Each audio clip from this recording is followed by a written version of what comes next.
Hay una explosión de interés por lo sobrenatural, espiritismo, nueva era, ocultismo, satanismo y brujería. Si vas a una librería importante encontrarás más de 200 títulos sobre estos temas. Algunos están entre los más vendidos. No hace mucho la NBC TV emitió un programa de entrevistas a personas que decían haber tenido contacto con sus seres queridos que habían muerto. Afirmaban que sus seres amados vivían en el mundo espiritual. ¿Qué le sucede a la persona cuando muere? ¿Hay vida más allá de la vida? ¿Podemos hablar con nuestros seres amados muertos? Hoy es un tema extremadamente importante, así que busca tu Biblia. En un momento más regresaré.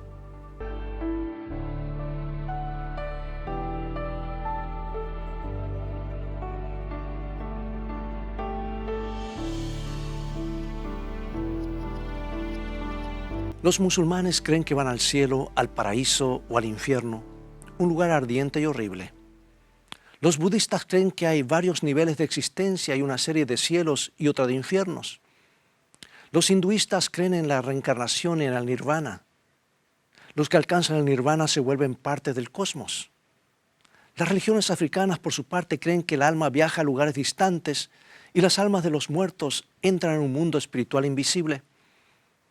Los cristianos creen que todos van al cielo o al infierno o que duermen en la tumba hasta el día de la resurrección. Ahora, ¿cómo saber la verdad acerca de la muerte? Déjame comenzar con esta historia. El obispo Pike se encontraba muy atribulado después de que su hijo se había suicidado. El joven se disparó en la cabeza en la ciudad de Nueva York en 1966. 2 semanas después de la muerte, el obispo notó que todos los relojes del apartamento de su hijo se habían detenido a las 8:19, exactamente el momento del suicidio. Y el obispo Pike llegó a la conclusión de que su hijo quizás intentaba contactarse con él. Y buscó un medium espiritista quien lo puso en contacto con su supuesto hijo. Y Pike le preguntó a su hijo cómo era la vida del otro lado. Supuestamente le dijo, la vida aquí es maravillosa. ¿Qué me puedes decir de Jesús?, le preguntó el padre. Oh, Jesús está aquí, pero no es más que un buen hombre. Es uno de los profetas. No es divino, sino humano. Y desde ese momento el obispo se entregó al espiritismo y los fenómenos psíquicos. Había fracasado en hacer de la Biblia su autoridad final. Por eso no había nada que le impidiera creer esas manifestaciones sobrenaturales. Descansaba en sus sentimientos y confiaba en los sentidos de la vista y el oído. Qué triste que el obispo Pike ignorara las palabras de Isaías capítulo 8, versículo 19, que nos dice así. Y si os dijeren, preguntad a los encantadores y a los adivinos que susurran hablando, responded, ¿no consultará el pueblo a su Dios? ¿Consultará a los muertos por los vivos? En otras palabras, Dios dice que necesitamos confiar en Él y en su palabra para tener información sobre lo desconocido. Y el siguiente versículo nos aclara todo. De paso, este es el versículo clave que nos indica qué es lo que está bien y lo que está mal. Y dice Isaías 8:20, a la ley y al testimonio, si no dijeren conforme a esto es porque no les ha amanecido. Este es un versículo clave, el versículo pivot de toda la Biblia. ¿Quieres saber qué es el error, qué es verdad, qué no es verdad? Aquí está la prueba. Pásalo por esta luz a la ley y al testimonio. La muerte, amados, como el frío de una noche en el Ártico, es un hecho en esta vida, deprimente, inoportuno. Apenas nacemos y ya comenzamos a morir. Nos guste o no, tarde o temprano. La muerte es un huésped que nadie invita y que nadie quiere, pero que inevitablemente llama a la puerta de todos. Pero la pregunta es, ¿a dónde va el hombre cuando muere? A ninguna parte. Bueno, ¿no es un tanto atemorizador emprender un viaje sin saber cuál es el destino o si regresaremos alguna vez? Cuando Henry Ward Beecher se estaba muriendo, dijo, ahora viene el misterio. Cuando Sócrates se preparó para beber una copa de cicuta, exclamó, adiós, me voy a hacer el viaje de toda carne, pero si voy a la vida o al olvido, no lo sé. Qué manera tan triste e incierta de terminar la vida. Es posible que lo más atemorizador de la muerte sea el desconocimiento, la incertidumbre acerca de lo que hay más allá. Bueno, el epitafio de una tumba en Richmond, Virginia, no muy lejos de aquí donde estamos grabando el programa, Se lee y dice, claro, en inglés rima mucho mejor, al traducción en español se perdió un poquito el sentido, pero más o menos dice así: detente, amigo, que pasando vas, lo que tú eres ahora, yo fui una vez, y donde estoy ahora, tú pronto estarás, así que prepárate para seguirme. Bueno, después de leer la inscripción, un niño de edad escolar tomó un crayón y añadió estas líneas: de seguirte no estaré convencido hasta saber dónde te has ido. Bueno, es una manera buena de pensar, ¿no es cierto? ¿No lo crees? ¿A dónde van los seres humanos cuando mueren? ¿Al cielo? ¿Al infierno? ¿Al purgatorio? ¿Al olvido? ¿La muerte es una nueva y grandiosa aventura o no es más que un silencio interminable? ¿Son los adioses el acto final o se trata de una pausa entre dos eternidades? ¿Dónde están nuestros amados que murieron? Hace algunos siglos, varios siglos, Job se preguntó lo mismo que se preguntan todas las personas en algún momento de sus vidas. Job 14:14 nos dice así: si el hombre muriere, ¿volverá a vivir? ¿No es esa la pregunta más importante acerca de la muerte? Recurramos, amados, a nuestra única fuente confiable de información para que nos brinde la respuesta. Porque la enseñanza de la Biblia sobre la muerte no es para nada confusa, tiene sus respuestas razonables y satisfactorias. Y lo mejor de todo, son reconfortantes las palabras que dice la Biblia. Mira lo que dice Isaías 26:19. Tus muertos vivirán, sus cadáveres resucitarán. Despertad y cantad, moradores del polvo, porque tu rocío es cual rocío de hortalizas y la tierra dará sus muertos. Sí, hay vida más allá de la muerte. Nuestros seres amados volverán a vivir, porque los hijos de Dios nunca se despiden por última vez. Habrá un reencuentro. ¿Pero cuándo? ¿Es en el momento de la muerte o algún tiempo después? ¿Qué sucede cuando una persona muere?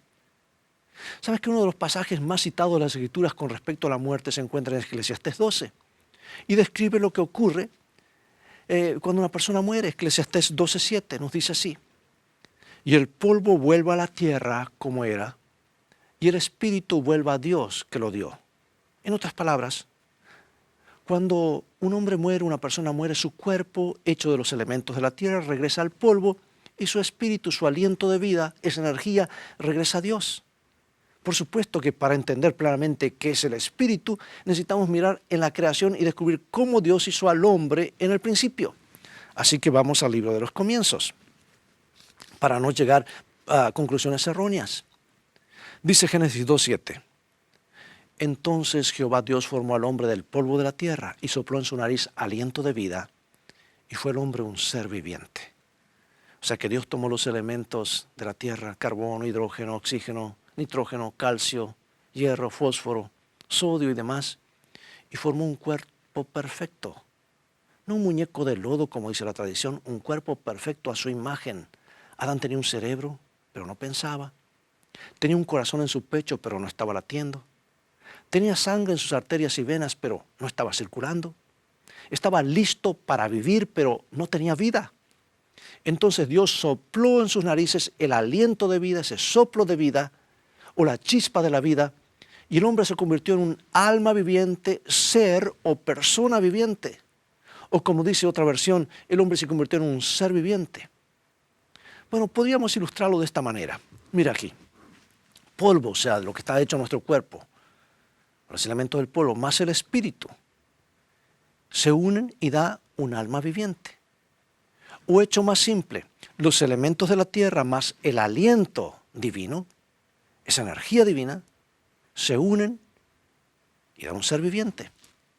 Entonces, ¿qué ocurre con la muerte? Justamente a la inversa. Mira, el polvo, o sea, nuestro cuerpo menos ese aliento, da ¿qué cosa? Un cuerpo muerto.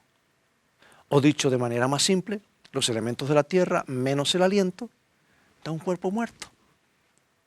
Podemos entender mejor esta verdad con la siguiente ilustración. Conecta, por ejemplo, la lamparita a la electricidad. ¿Qué sucede? Tenemos luz. Esa lámpara fue creada para alumbrar.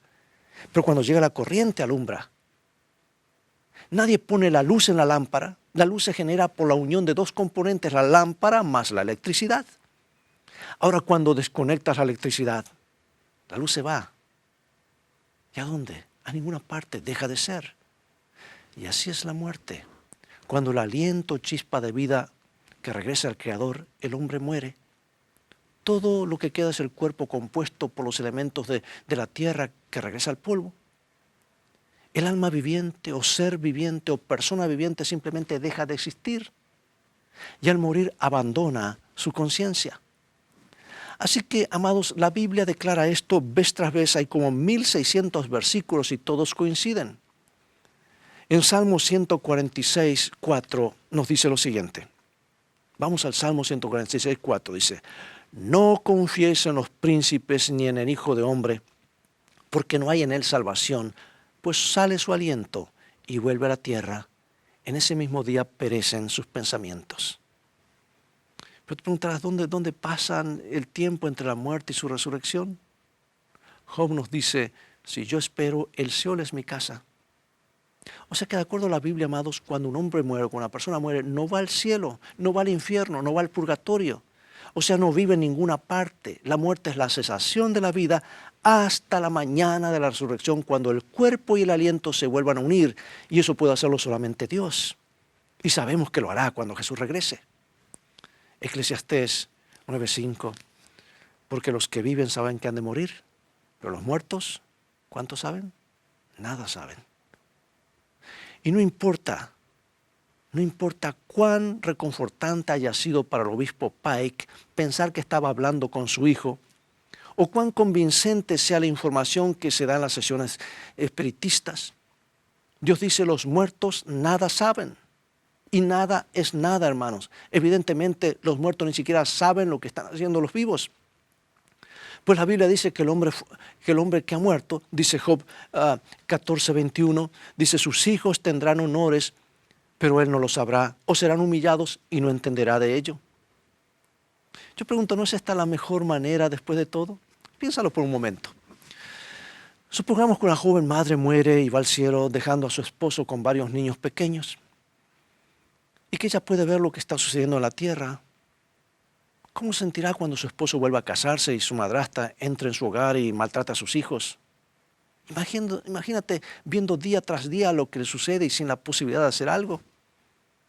Para esa joven madre eso sería el cielo o el infierno. Como ves, una de las verdades más reconfortantes de la palabra de Dios es que cuando una persona muere, descansa tranquilamente, ajeno a los problemas de la vida o las preocupaciones por sus amados, hasta que sea llamado o llamada por el dador de la vida. ¿Te sorprende que la Biblia compara la muerte con un sueño? El profeta Natán le dijo al rey David, y cuando tus días sean cumplidos y duermas con tus padres. Es un sueño. De hecho, Jesús mismo llamó a la muerte un sueño. Le dijo a sus discípulos, nuestro amigo Lázaro duerme, mas voy a despertarle. O sea que Jesús llamó a la muerte un sueño. Y Jesús también describió a la muerte como un sueño cuando le dijo a sus discípulos, nuestro amigo Lázaro muere, mas voy a despertarle. Y en esa afirmación confundió un poquito a sus discípulos, ¿sabes? Porque sabían que Lázaro había estado enfermo durante un tiempo, por eso respondieron, Señor, si duerme sanará. Pero Jesús decía esto de la muerte de Lázaro. Y ellos pensaron que hablaba de reposar del sueño. Entonces Jesús le dijo claramente, Lázaro ha muerto. Y cuando Jesús y sus seguidores llegaron a Betania, Marta, la hermana de Lázaro, corrió al encuentro de Jesús y se lamentó, Señor, si hubiese estado aquí mi hermano no habría muerto. Sin duda tenía razón. Y Jesús le respondió a Marta con absoluta seguridad. Le dijo, tu hermano resucitará. Ahora nota la respuesta de Marta en San Juan capítulo 11, versículo 24. Yo sé que resucitará en la resurrección en el día postrero. Marta era una amiga cercana y seguidora de Jesús. Su respuesta se refería a la resurrección en el fin del mundo. Es que había escuchado a Jesús cuando enseñaba. De hecho, puede haber estado en la multitud cuando Jesús dijo lo que está en San Juan 5, 28, 29. No os maravilléis de esto, porque vendrá hora cuando los que están en los sepulcros oirán su voz, y los que hicieron lo bueno saldrán a resurrección de vida. Jesús había hablado de su segunda venida, y Marta le aseguró a Jesús de que esperaba ver a Lázaro en la resurrección del mundo. Marta tenía la teología correcta. El ladrón en la cruz tenía la teología correcta. Porque diga, acuérdate de mí cuando vengas en tu reino. Sin embargo, allí Jesús estaba por darles un dramático adelanto de ese acontecimiento. Y acercándose a la cueva donde se encontraba la tumba de Lázaro, Jesús pidió que quitaran la piedra que sellaba la entrada. Y preocupada por el pedido, Marta dice, Señor, hiede ya porque es de 4 días. Pero la piedra fue quitada y Jesús llamó en alta voz, Lázaro, sal fuera. Y Lázaro salió. Alguien ha dicho que Jesús estuvo bien en especificar que solo él estaba hablando a Lázaro. De lo contrario, todas las tumbas de Betania se hubieran abierto. Lo cual no hubiese estado mal, ¿verdad? Y Lázaro volvió a la vida. Pero aún estaba atado con lienzos mortuorios, tal como era la costumbre, como lo habían dejado en la tumba. Y aunque hacía 4 días que había muerto, no hay registro de que Lázaro había contado experiencias del tiempo que estuvo muerto. Lo que está en concordancia con la enseñanza bíblica de que los muertos nada saben. Jesús lo había llamado simplemente a salir del sueño de la muerte, un sueño que solo puede ser interrumpido por el llamado del dador de la vida mismo. Ese es el llamado que anticipó Job. Entonces llamarás y yo responderé. Bueno, Martín Lutero dijo lo mismo. Él dijo en el siglo XVI, dice, dormiremos hasta que Él venga y golpee sobre la pequeña tumba y diga, Doctor Martín, levántate. Entonces me levantaré en un instante y seré feliz con Él para siempre. Él tenía esa esperanza. Qué maravillosa esperanza tienen los cristianos de una vida más allá de la tumba. En las catacumbas de Roma hay inscripciones en las tumbas de los que murieron con la desesperanza de los paganos. Y esas palabras están escritas una y otra vez. De paso hay muchas catacumbas, algunos de ustedes tal vez habrán visitado, yo estuve en un par de ellas. Catacumbas que dicen allí en el idioma de esa época, en latín, ¿verdad? Adiós por la eternidad, adiós para siempre. Sin embargo, en las tumbas de los cristianos se encuentran estas palabras de esperanza y ánimo. Adiós hasta que nos volvamos a ver. Buenas noches, hasta la mañana. ¿Te gustan esas inscripciones? ¿No es reconfortante tener la esperanza cristiana, saber que nuestros adioses no son finales? Saber que se acerca una gran mañana de la resurrección después de la oscura noche de la muerte. Saber que Cristo llamará a nuestros amados que murieron y le responderán. El cristiano no tiene por qué estar triste, ni lamentar con desesperación como los que no tienen esperanza. ¿Por qué? Porque ha de haber una reunión con sus seres amados. Y eso ocurrirá cuando Jesús venga. Por eso este es el mensaje de consuelo que el apóstol compartió con los primeros cristianos en 1 Tesalonicenses 4:13. Y él les dijo, tampoco queremos, hermanos, que ignoréis acerca de los que duermen, para que no os entristezcáis como los otros que no tienen esperanza. La real esperanza, el real consuelo para los corazones tristes y afligidos no está en la sesión espiritista, ni en los mensajes confusos del mundo de los espíritus, sino en el Señor Jesucristo.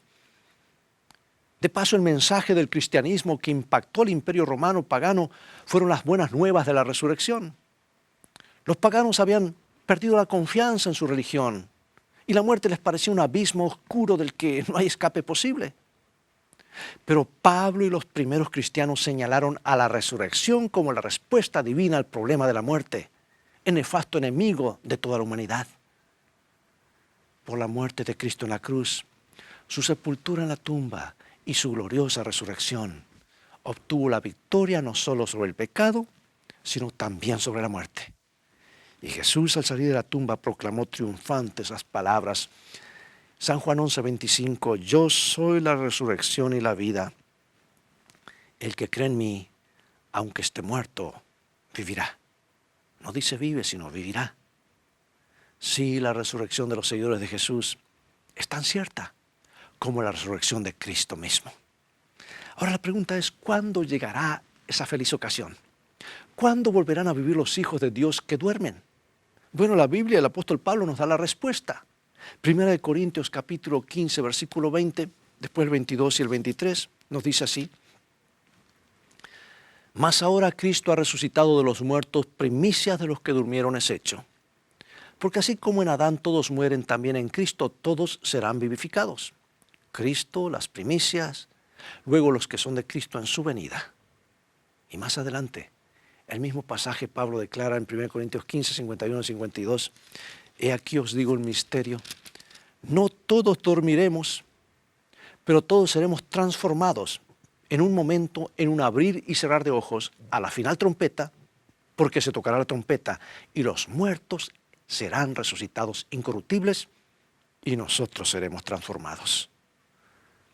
Entonces Pablo dice, ¿cómo serán transformados? Dice, porque es necesario que esto corruptible se vista de incorrupción y esto mortal se vista de inmortalidad.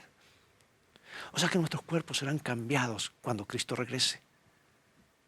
Nuestra ciudadanía está en los cielos, de donde también esperamos al Salvador, al Señor Jesucristo, el cual transformará el cuerpo de la humillación nuestra para que sea semejante al cuerpo de la gloria suya. Y David dijo que estaría satisfecho cuando se despertara del sueño de la muerte. Veamos Salmo 17:15. En cuanto a mí, veré tu rostro en justicia, estaré satisfecho cuando despierte a tu semejanza. Puede que no sepamos exactamente cómo serán transformados nuestros cuerpos, pero cualquiera sea el cambio, estaremos satisfechos. Y ahora, para concluir la pregunta, ¿qué decir de la reunión con nuestros amados que murieron? El apóstol Pablo es muy claro, describe esto de una manera hermosa. 1 Tesalonicenses 4, 15 al 17. Por lo cual os decimos esto en palabra del Señor, que nosotros que vivimos, que habremos quedado hasta la venida del Señor, no precederemos a los que durmieron.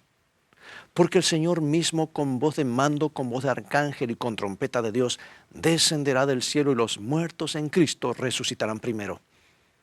Luego nosotros los que vivimos, los que hayamos quedado, seremos arrebatados juntamente con ellos en las nubes para recibir al Señor en el aire y así estaremos siempre con el Señor.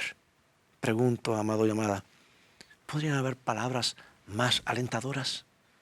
¡Qué esperanza gloriosa! Cuando Jesús emerja entre los cielos y contempla las tumbas polvorientas de sus amados que duermen, su poderosa voz los llamará de la misma manera que llamó a Lázaro, ¡sal fuera!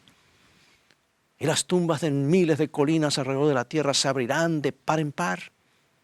Los muertos escucharán su voz y saldrán fuera. Familias y amigos se reunirán para no apartarse nunca más. ¡Oh, qué día será! Ninguna pluma puede describirlo. Ese es el futuro que el Calvario ha hecho posible. Ver a nuestro Señor Jesús cara a cara, unirnos con los amados que han dormido en Jesús. Cuánta esperanza le brinda este pasaje al corazón humano, ¿verdad? Pero hermanos, la pregunta más importante de todas que debe ser respondida es, ¿cómo puedo tener la seguridad ahora mismo de que obtendré la victoria sobre la tumba y la muerte? La promesa divina de vida eterna es clara, dice, el que tiene al Hijo, tiene la vida. El que no tiene al Hijo de Dios, no tiene la vida. Pregunto, ¿deseas aceptar a Jesús como tu Salvador? Acompáñame en oración. Padre Celestial, gracias por darnos una esperanza segura más allá de la tumba. Gracias por decirnos la pura verdad acerca de nuestros amados muertos. Anhelamos el día glorioso del reencuentro, cuando Jesús vuelva y se acabe la separación para siempre. Hoy creemos y aceptamos a aquel que es la resurrección y la vida, nuestro Señor Jesucristo, en cuyo nombre oramos. Amén. Bien, amados, es todo el tiempo que tenemos por hoy. Muchas gracias por sintonizarnos en un programa más. Ya ha llegado el momento de despedirnos y será hasta un próximo programa de la serie Mensajes de Jesús para el tiempo del fin. Invita a otros a sintonizar este canal y verlo en YouTube o Facebook o donde sea, en tu computadora, en el teléfono, porque estos mensajes que vienen de la palabra de Dios traen un mensaje del corazón de Dios a nuestro corazón. y transfórmate tú en un canal de bendiciones para otros. Dios te bendiga y te guarde. Y recuerda, tú vales mucho para Jesús. Él te ama más de lo que puedes imaginar. Y también recuerda que en el viaje de la vida las cosas van a terminar bien si hacemos de la Biblia nuestro GPS y a Jesús como nuestro guía. Maranata.